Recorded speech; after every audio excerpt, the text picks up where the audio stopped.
Hi everybody, welcome to askmark, our scuba diving Q&A, where I, Mark, a former scuba diving instructor, do my very best to answer your scuba diving questions. If you have any scuba diving questions, then pop them down in the comment section underneath this video, and if you use the askmark hashtag, this one down here, in your comment, it gets yourself and your question featured in an up and coming video. But I do type out an answer, and the community does as well in the comment section, so you do get an answer within a day or two, and you don't have to wait for the entire video to come out. Today I'm answering a question from Dreoni about a buoyancy mystery. So Dreoni says, "Hi Mark, I've got a bit of a mystery for you." Okay, so let's cue the mystery music. "I was diving properly weighted in the morning dive, but then on the next dive I needed 2 extra kilograms, and I was still a bit floaty at the end with a fully deflated BCD. In the 2 hours between the dives, I ate, I went to the bathroom, and my semi-dry dried a bit. The tank was the same capacity but a different one, both 15-litre steel cylinders. I ended both dives at 50 bar. I had a bit of water in my BCD. My buddy did not change their weights and was fine, so it's something to do with me or my equipment. I counted the lead afterwards, and indeed I had 2 extra kilograms. I asked around the dive shop and I got water in my buoyancy compensator, different tank weights, or air pockets in my semi-dry. Any other ideas on what could have made such a drastic difference?" So between dives, your buoyancy has changed. It isn't the water salinity or anything like that, because that would have affected your buddy as well. I've never noticed a change in my personal buoyancy after a meal or going to the bathroom, and I can't believe that you ate so much that you changed your body's volume and the buoyancy that much to require an extra 2+ kilos. So let's break down the possible causes. So water in the BCD, I can't see how water in your BCD would affect your buoyancy. I can see how it would affect your maximum like positive buoyancy by like inflating your BCD all the way, because it's taking up some space instead of air inside of your BCD bladder. But I don't think that would have been the issue. I can't see how it would affect your buoyancy. So I'm gonna cross through that one. I don't believe that's going to be the cause. Different cylinder, there could be some there could be something with that one, because granted it's the same volume on the inside, doesn't mean that it's the same buoyancy, because there are tons and tons, hundreds and hundreds of different scuba diving cylinders. Just because it's a 12-litre or a 15-litre doesn't necessarily mean that it was made by the same manufacturer, and they do have different buoyancies. So there is a chance, but whether it would change your buoyancy that much, unlikely, unless you're changing from like a steel cylinder to an aluminium cylinder. Then you'd notice a huge change in buoyancy, but you'd notice between or I'd like to think most people would notice between a steel 15 and an aluminium 15. So could be that, could be a combination of things. That's the problem. And yeah, just because it's the same volume doesn't mean that it's the same same buoyancy.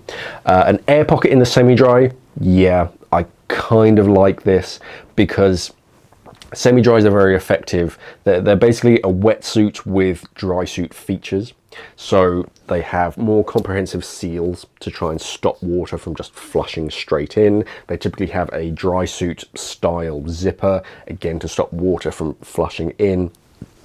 And on the inside, they have a more absorbent internal lining, so they stop water from again just flushing around the suit.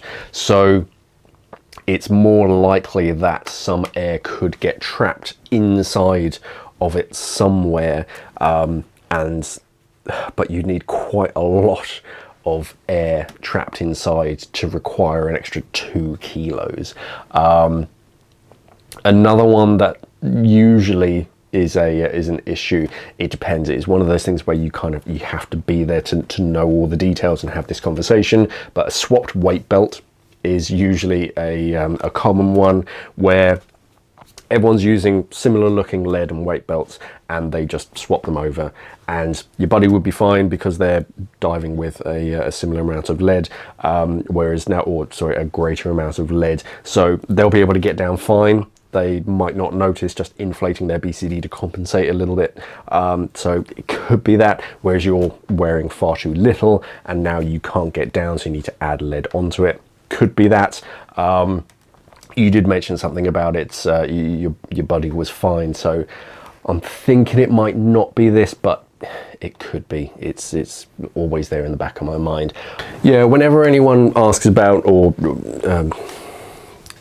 complains or whatever, comes up to me and asks about like buoyancy changes between dives, it's usually a change in the equipment somehow. So different cylinders, different wetsuits, different undersuits, they've taken some equipment off or they've added some equipment that's either positive or negatively buoyant. They've swapped over weight belts. That's a very common one. You take out the integrated weight pouch and go, oh, this isn't mine, because it's the exact same design as Fran's over there. So yeah, that's usually one of the leading causes. Otherwise, yeah, trapped air somewhere, either in the bladder of your BCD, finds a little pocket somewhere, and unless you do like a proper little jig and it gets it out of there, then yeah, it kind of traps there. Or in semi-dries particular, because semi-dries are, they're more efficient than wetsuits. They've got those tighter seals, so that yeah, it's not unusual for an air pocket to get trapped somewhere. Otherwise, yeah, I don't think it would have been the food, because then everyone on a liverboard would be constantly adjusting their weights, because you're constantly eating on liverboards and going to the bathroom as well. No, that won't change your buoyancy that much. I don't think water in the BCD, I don't think that would make a huge effect, because I've had it where you normally at the end of the dive you pull on that kidney dump just to make sure that you get all of the water out of the bottom, but I don't think it will affect your buoyancy. I don't see how it could make you negatively buoyant to have water in your bladder. I don't see the physics of that. Otherwise, yeah, it's equipment removal and yeah, trapped air somewhere in your system. Yeah, good mystery that. It's a relatively common mystery, so don't feel like you're this weird scuba diving pariah or anything. That has never happened to anyone else before. It does just happen sometimes, and usually you can narrow it down to, yeah, some kind of swapped equipment, changed equipment, whether that's your cylinder is a different brand, so it's slightly different buoyancy to it, or yeah, a swapped over weight belt is usually the culprit, because that's where your buoyancy is going to change the most, because they have a different amount of lead on it. Otherwise, yeah, trapped air will have an effect. So yeah, I imagine that's it. But yeah, without being there, I can't guarantee it, obviously. But yeah, interesting case study. If you have any questions, then by all means pop them down in the comment section underneath this video. Use the askmark hashtag, and of course remember to like, share, subscribe, do all that social media stuff if you're not subscribed to the Scuba Diver Magazine channel, and then head over to our website scubadivermag.com. Thank you for watching, everybody, and of course, safe diving.